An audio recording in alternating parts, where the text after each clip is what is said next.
Aujourd'hui, partageons ensemble la grâce de Dieu en étudiant la Bible sur le sujet « Merle à Jérusalem ».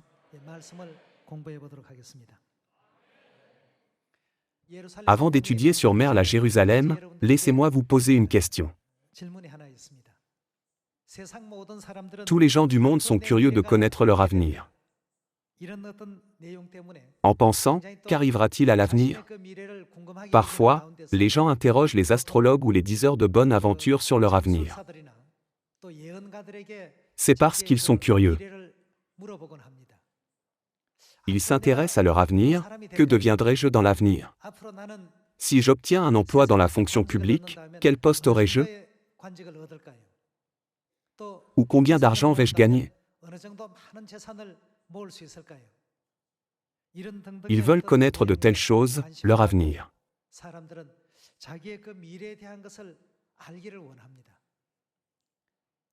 N'êtes-vous pas non plus curieux de connaître votre avenir? Je crois que vous voulez tous connaître votre avenir. Alors, à qui devons-nous demander? Est-il bon de consulter une diseuse de bonne aventure? Ou devrions-nous aller voir des voyants qui lisent les cartes de tarot? Personne ne peut nous donner une réponse claire sur notre avenir. Dans les temps anciens où Daniel vivait, il y avait un roi Nebuchadnezzar de l'Empire babylonien, et un jour il a eu un songe. Le roi a eu un songe, et s'est réveillé le matin.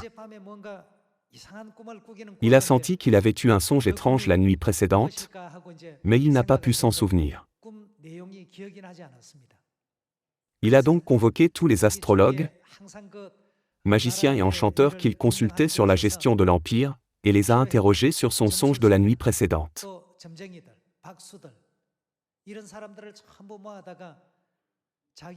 Quel songe a-t-il eu? C'était la question. Parce qu'ils avaient toujours prédit l'avenir de l'Empire, s'ils avaient le pouvoir de prévoir l'avenir, il leur serait facile de dire les choses du passé. C'est pourquoi le roi les a tous convoqués. Le roi les a rassemblés et a demandé aux magiciens, « J'ai eu un songe la nuit dernière mais je l'ai oublié. Alors, parlez-moi du songe. » Lorsque le roi leur a demandé, ont-ils pu donner une réponse? Aucun d'entre eux n'a pu donner de réponse. C'étaient des hommes qui prétendaient connaître l'avenir, des choses qui ne s'étaient pas encore produites, mais ils n'étaient pas capables de connaître les choses qui se sont produites dans le passé. Cela a prouvé que leur pouvoir de prévoir l'avenir était faux. Cependant, par le prophète Daniel, Dieu a fait connaître au roi non seulement le songe, mais aussi son explication. C'est incroyable. Alors, à qui devrions-nous demander notre avenir? Supposons que lorsque vous vous interrogez sur votre avenir, un inconnu apparaisse devant vous en disant « Vous deviendrez une grande personne ».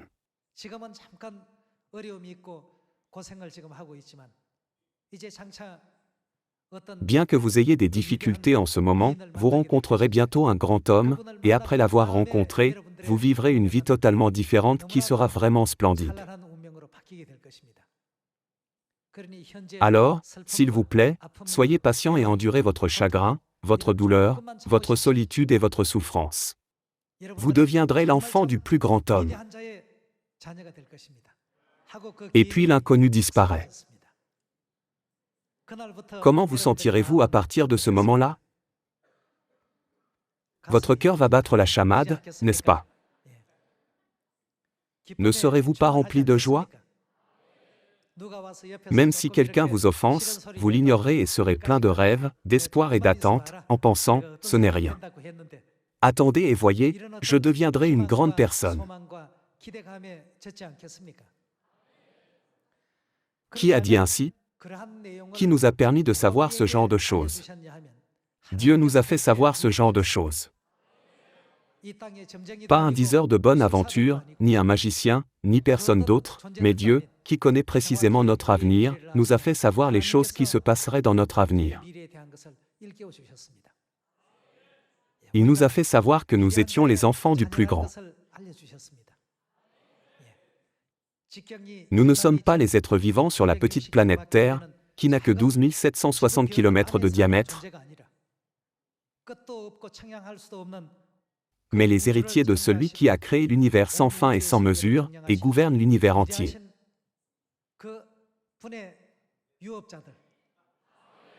Alors, aujourd'hui, étudions pourquoi Dieu nous a dit de réaliser l'existence de Dieu la Mère. Prenons le temps de le découvrir à travers la Bible. Jetons un œil à Osée chapitre 6, verset 1. Venez, retournons à l'Éternel. Car il a déchiré, mais il nous guérira, il a frappé, mais il bandera nos plaies. Il nous rendra la vie dans 2 jours, le 3e jour il nous relèvera, et nous vivrons devant lui. Connaissons, qui? Qui devons-nous connaître? Il est écrit, connaissons l'Éternel. Connaissons-le, mais comment? Connaissons, cherchons à connaître l'Éternel. Nous ne pouvons pas connaître Dieu si nous ne faisons pas d'efforts. Nous devons chercher à connaître Dieu. Connaissons, cherchons à connaître l'Éternel, sa venue est aussi certaine que celle de l'aurore. Il viendra pour nous comme la pluie du printemps qui arrose la terre. Car j'aime la miséricorde et non les sacrifices, et la connaissance de Dieu plus que les holocaustes.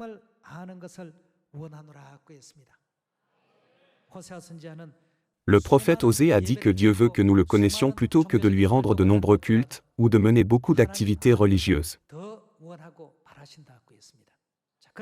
Aujourd'hui, il y a d'innombrables églises dans ce monde. Toutes les églises insistent sur une seule et même doctrine. Ils disent, Dieu est un. C'est la doctrine commune à toutes les églises. Cependant, qu'en est-il de l'Église de Dieu? Nous disons, certainement, Dieu n'est pas un. N'est-ce pas étrange? Nous devons donc d'abord comprendre la volonté de Dieu. Allons à Galates chapitre 4, verset 28. Pour vous, frères, comme Isaac, vous êtes enfants de la promesse. La Bible dit que nous sommes les enfants de la promesse. Malheureusement, n'importe qui ne peut pas être un enfant de la promesse. Alors, qui est celui qui reçoit la promesse de Dieu, comme Isaac? Tout d'abord, étudions ce qu'est la promesse de Dieu. Jetons un œil à 1 Jean chapitre 2, verset 25. Et la promesse qu'il nous a faite, c'est la vie éternelle. Alors le problème est de savoir comment nous pouvons recevoir la vie éternelle, et qui nous la donne. Dieu l'a montré à travers la révélation de l'apôtre Jean. Allons à Apocalypse chapitre 4, verset 11. Tu es digne, notre Seigneur et notre Dieu, de recevoir la gloire, l'honneur et la puissance, car tu as créé toutes choses, Dieu a créé toutes choses et par la volonté de qui? Dieu a créé toutes choses et c'est par ta volonté qu'elles existent et qu'elles ont été créées.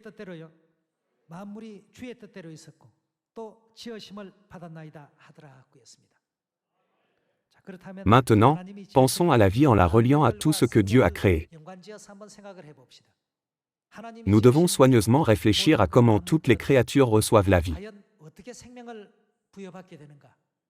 De qui reçoivent-ils cette vie? Nous devons y réfléchir. Sur notre planète Terre, que Dieu a créée, il y a des oiseaux qui volent dans le ciel, des poissons qui nagent dans la mer, et des animaux qui courent sur la terre. Comment les oiseaux du ciel ont-ils la vie? De qui? Ils reçoivent la vie de leur mère.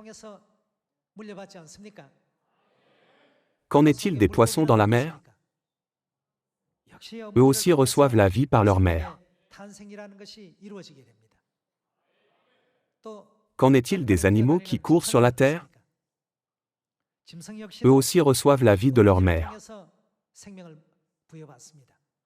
Qu'en est-il des êtres humains? Parce que tous les humains sont également créés par Dieu, la vie nous est donnée par notre mère. Par la volonté de qui Dieu a-t-il tout créé? Par la volonté de Dieu. Il est dit que tout a été créé et existe par la volonté de Dieu. Alors, quelle est la volonté de Dieu en faisant que tout reçoive la vie de sa mère? Dans la providence de Dieu, un père ne peut pas donner naissance à un enfant. Pourquoi? Tout est possible avec la puissance de Dieu, n'est-ce pas? Dieu peut faire que les pères donnent la vie, pourquoi a-t-il fait que les mères donnent la vie? Il y a une certaine volonté de Dieu. Allons à Genèse chapitre 1, verset 26, et découvrons la volonté de Dieu qui a fait cela. Puis Dieu dit, « Faisons l'homme à notre image, selon notre ressemblance. » La Bible témoigne que Dieu, qui s'est appelé « nous », a créé l'homme. Toutes les versions de la Bible écrites en coréen, français, allemand, anglais et espagnol. Tout est écrit ainsi. Tandis que la Bible dit clairement ainsi, pourquoi les églises enseignent-elles aux gens qu'un seul Dieu a créé l'homme? C'est totalement faux. Continuons avec le verset 26. Puis Dieu dit, « Faisons l'homme à notre image, selon notre ressemblance, et qu'il domine sur les poissons de la mer, sur les oiseaux du ciel, sur le bétail, sur toute la terre, et sur tous les reptiles qui rampent sur la terre. » Dieu créa l'homme à son image, il le créa à l'image de Dieu, il créa, qui Dieu créa-t-il? L'homme et la femme. Dieu les a créés juste à l'image de Dieu, et l'homme et la femme ont été créés.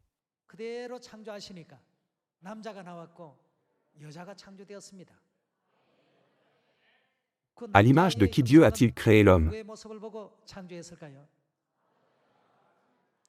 L'homme était l'œuvre de Dieu, qui a été faite juste à Dieu de l'image masculine. Qu'en est-il de la femme? N'est-il pas certain que Dieu a créé la femme à Dieu de l'image féminine? Comment toute l'humanité appelle-t-elle l'image masculine de Dieu?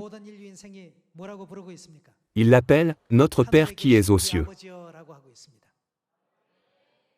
Alors naturellement, qui est Dieu de l'image féminine pour nous?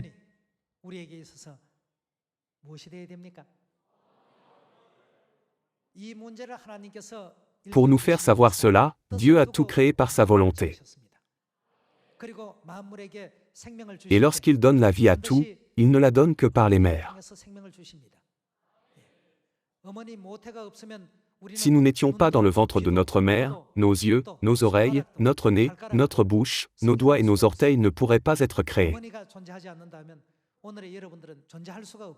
Sans mère, nous ne pouvons pas exister. Pourquoi Dieu a-t-il créé toutes choses comme cela? C'est la chose la plus importante que nous devons savoir, donc la Bible dit que nous devons chercher à connaître Dieu. Selon l'Épître aux Hébreux, les choses sur cette terre sont une image et une ombre de ce qui est au ciel. Comme il y a des pères et des mères sur cette terre, qui doit être dans le ciel? Il doit y avoir Dieu le Père et Dieu la Mère. Néanmoins, de nombreuses églises ignorent les paroles de Genèse chapitre 1, mais insistent sur le fait que Dieu est un. Qu'est-ce qui les fait dire ainsi? Ils insistent en citant Éphésiens chapitre 4, verset 5. Il y a un seul Seigneur, une seule foi, un seul baptême, un seul Dieu. N'êtes-vous pas déconcerté lorsque vous lisez ce verset? Vous pouvez penser, « Oh, la Bible dit que Dieu est un, mais pourquoi dit-on que Dieu est deux ?» La partie suivante est très importante. Un seul Dieu, et qui? Père de tous. C'est vrai, Père est un. Nous enseignons que Dieu est deux, mais que Père est un. Bien sûr, Dieu le Père est un. Il n'y a aucun doute. Cependant, il n'y a pas seulement Dieu le Père, mais il y a aussi Dieu la Mère dont l'image est féminine. Chaque parole dans les 66 livres de la Bible n'est pas écrite par les pensées et la sagesse des hommes, mais par l'Esprit Saint de Dieu. Nous devons donc le croire tel qu'il est. C'est la sagesse. Il y a une distinction entre le fait que Dieu le Père de tous est un comme écrit dans Éphésiens chapitre 4, et le fait que Dieu est un. Si on nous demande, Dieu le Père est-il un? Nous devons répondre, Amen. Cependant, si l'on nous demande, Dieu est-il un? Nous devons répondre, non. Dieu le Père est un, bien sûr. Mais Dieu est deux. Dieu le Père est qui? Dieu la Mère existe vraiment. Afin de permettre à tous les êtres humains de comprendre cette vérité à travers les 66 livres de la Bible, Dieu a créé deux modèles.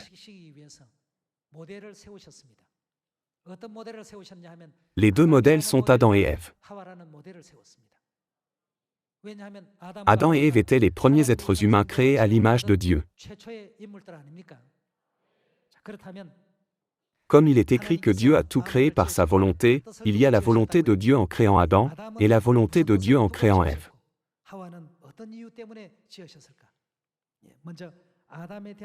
Allons à Romains chapitre 5, verset 14, et pensons d'abord à Adam. Cependant la mort a régné depuis Adam jusqu'à Moïse, même sur ceux qui n'avaient pas péché par une transgression semblable à celle d'Adam, lequel est la figure de qui?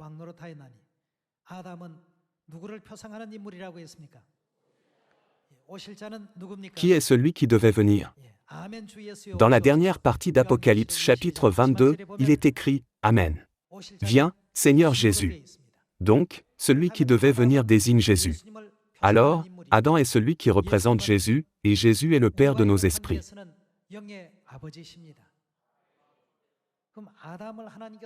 La raison pour laquelle Dieu a créé Adam, et l'a fait exister, était qu'il voulait nous enseigner Dieu le Père, Dieu de l'image masculine. Alors, pourquoi Dieu a-t-il créé Ève, la femme d'Adam? Qui représente-t-elle? Regardons Genèse chapitre 3, verset 19. C'est à la sueur de ton visage que tu mangeras du pain, jusqu'à ce que tu retournes dans la terre, d'où tu as été pris, car tu es poussière, et tu retourneras dans la poussière. Adam donna à sa femme le nom d'Ève, car elle a été, quoi? La mère de tous les vivants. Que signifie le nom Ève? Adam a nommé sa femme Ève, ce qui signifie la vie. En d'autres termes, cela signifie que tous les êtres humains ne reçoivent la vie éternelle que par Dieu la Mère. N'est-ce pas? Afin de nous faire connaître l'existence de Dieu le Père, Dieu a créé Adam. Et afin de nous faire connaître l'existence de Dieu la Mère, Dieu a créé Ève. Donc, la Bible dit que toutes choses ont été créées par la volonté de Dieu. Quant au temps de l'apparition d'Ève, l'Évangile selon Jean l'explique en détail. Regardons Jean chapitre 6, verset 39. Or, la volonté de celui qui m'a envoyé, c'est que je ne perde aucun de tous ceux qu'il m'a donnés, mais que je les ressuscite au dernier jour.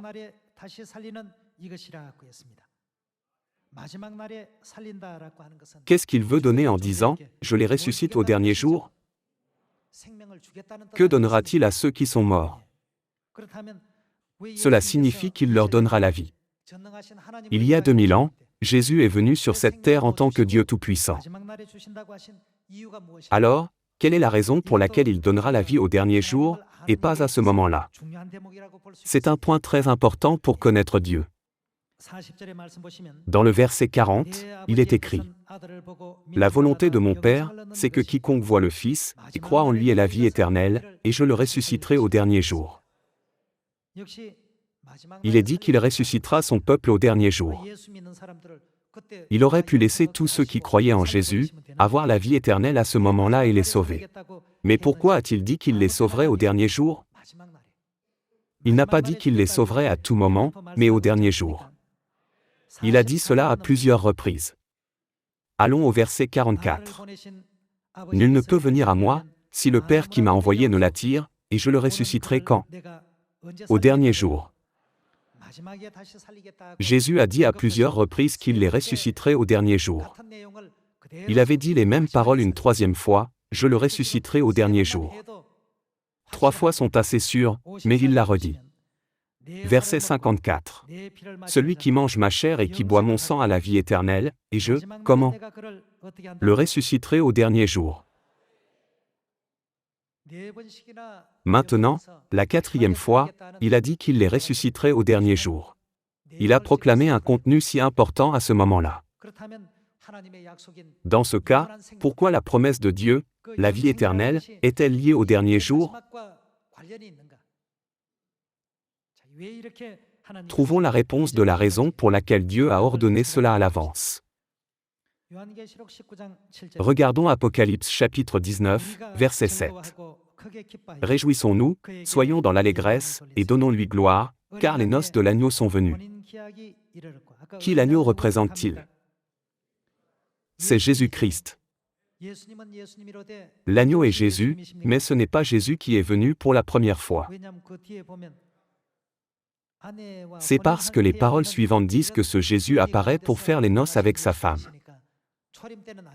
Il ne s'agit pas de la première venue de Jésus. Alors, qui est celui qui devait venir? Jésus venant pour la seconde fois.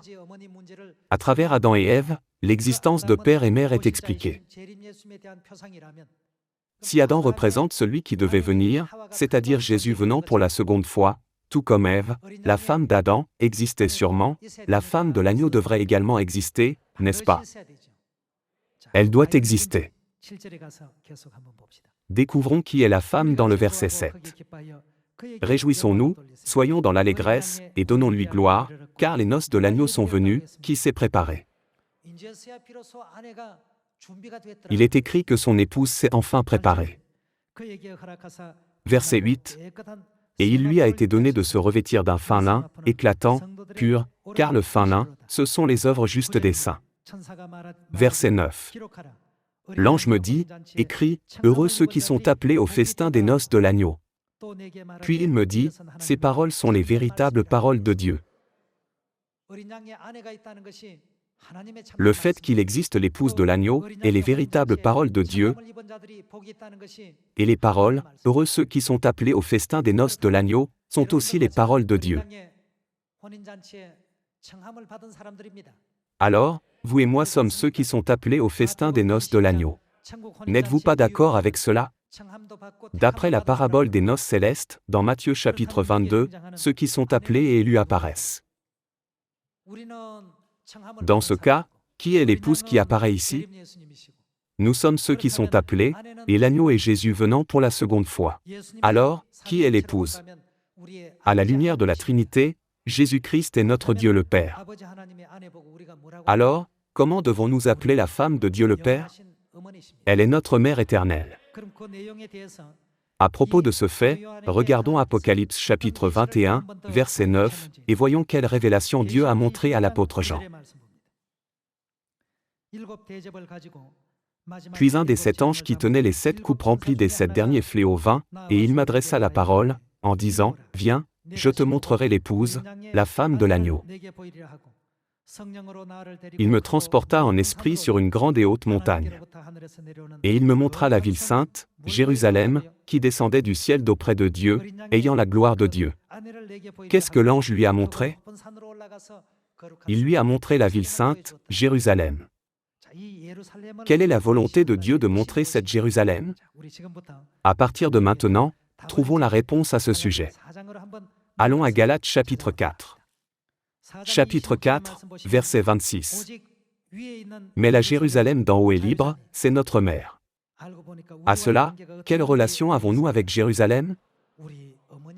Il est dit, elle est notre mère. Toutes les Bibles du monde entier ont écrit ainsi. Il est écrit, « Mais la Jérusalem d'en haut est libre, c'est notre mère. » Donc avons-nous Dieu la mère ou non? Nous avons sûrement notre mère.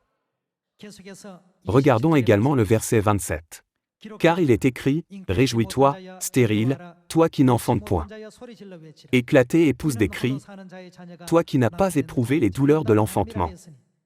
Car les enfants de la délaissée seront plus nombreux que les enfants de celle qui était mariée. » Pour vous, frères, comme Isaac, vous êtes qui?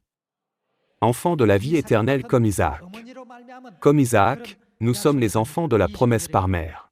Verset 29.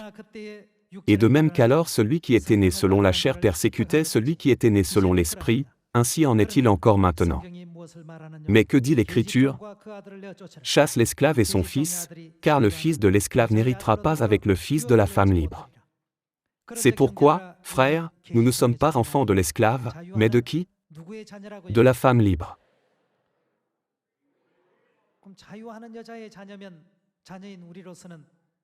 Si nous sommes les enfants de la femme libre, comment devrions-nous appeler la femme en tant que ses enfants? Notre mère. C'est pourquoi, frères, nous ne sommes pas enfants de l'esclave, mais de la femme libre. Pourquoi les 66 livres de la Bible se concentrent-ils à plusieurs reprises sur mère? La raison se trouve à la dernière page de la Bible, Apocalypse chapitre 22. Apocalypse chapitre 22, verset 17. Et l'Esprit et l'épouse disent, quant à l'Apocalypse, qui a montré la révélation à qui? Jésus l'a montré à l'apôtre Jean sur l'île de Patmos. Le vrai témoignage de Dieu a été donné à l'apôtre Jean. Jean a vu l'Esprit et l'épouse prononcer ces paroles. Qui est l'Esprit? L'Esprit est Dieu le Père, et qui était à côté de lui en tant qu'épouse de notre Père? Que faisait-il? Jean les a vus parler. Il y a 2000 ans, Jean les a vus parler dans la révélation de l'île de Patmos. Et l'Esprit et l'épouse disent, « Viens ». Jean l'a clairement entendu. Il a clairement entendu l'Esprit parler, et il a également entendu l'épouse parler. Et que celui qui entend dise, « Viens ». Et que celui qui a soif vienne, que celui qui veut, prendre quoi? Prenne de l'eau de la vie, gratuitement. Seulement qui peut nous donner l'eau de la vie? Seul Dieu peut nous donner l'eau de la vie. En conclusion, qui sont l'Esprit et l'épouse? Ils sont Dieu. Dieu appelle et rassemble tous les êtres humains. Il est donc dit que nous ne devons rien ajouter aux paroles de toute cette prophétie sur l'appel de Dieu, ni en retrancher. Verset 18. Je le déclare à quiconque entend les paroles de la prophétie de ce livre, si quelqu'un y ajoute quelque chose, Dieu le frappera des fléaux décrits dans ce livre. Et si quelqu'un retranche quelque chose des paroles du livre de cette prophétie, Dieu retranchera sa part de l'arbre de la vie et de la ville sainte, décrit dans ce livre.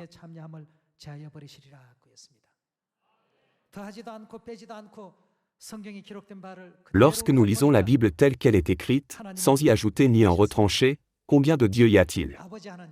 Dieu le Père et Dieu la Mère. Il y a Dieu le Père et Dieu la Mère.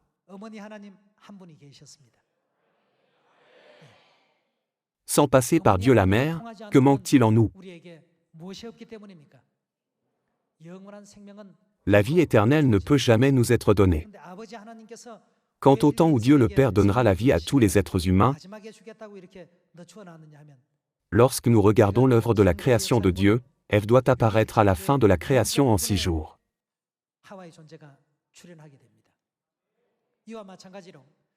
De même, qui devrait apparaître à la fin de la création en 6000 ans? Ève prophétique, mère la Jérusalem céleste, doit apparaître.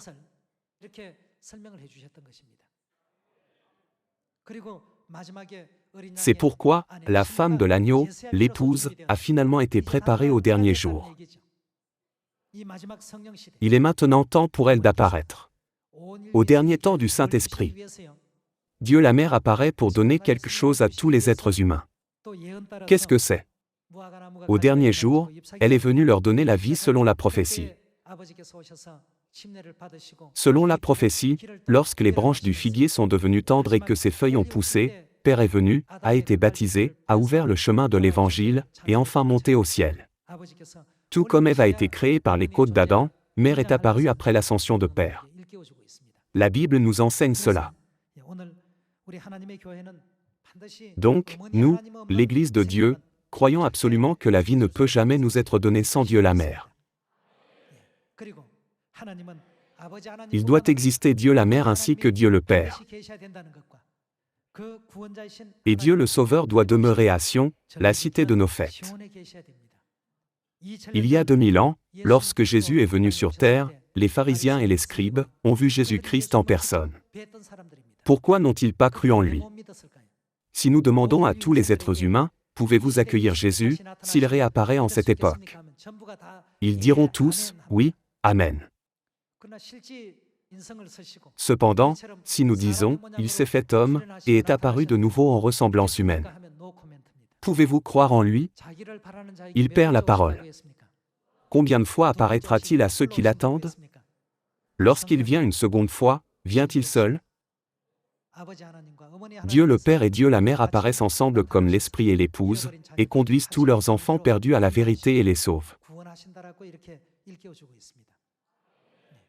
Puisqu'ils viennent sous forme humaine comme nous, comme il est prophétisé dans Ésaïe chapitre 8, ils deviennent une pierre d'achoppement pour les hommes. Comment pouvons-nous croire qu'un homme est Dieu? C'est ce que les pharisiens ont dit il y a 2000 ans. Pour cela, Jésus-Christ a dit très anxieusement, « Croyez-moi, du moins à cause de ses œuvres. » Cela signifie, croyez-moi, en voyant ce que je fais, que je prêche ou non la nouvelle alliance, que je sois à Sion ou non, et que je sois ou non apparu au dernier jour.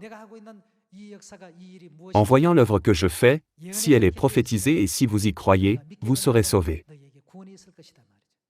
Les gens pensent, si Jésus est sur la terre, il n'y aura personne qui ne croira pas en lui. Cependant, bien que Jésus fût sur la terre il y a 2000 ans, de nombreux Juifs ne croyaient pas en lui. Ils se sont détournés de lui. Mais nous devons le reconnaître. Alors, que devons-nous faire pour connaître Dieu? Nous devons chercher à le connaître. Aujourd'hui, vous et moi avions notre avenir garanti par les paroles de notre Dieu dans la Bible, pas par un livre d'astrologue, ni par un livre d'autres prophètes.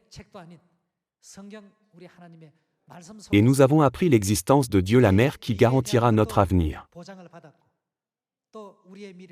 Ne perdez pas donc cette foi jusqu'à la fin, mais gardez-la profondément dans votre cœur, afin que vous receviez tous des bénédictions en ce jour de sabbat. Maintenant, j'aimerais conclure le sermon en espérant que vous avez reçu beaucoup de grâce des paroles. Merci beaucoup.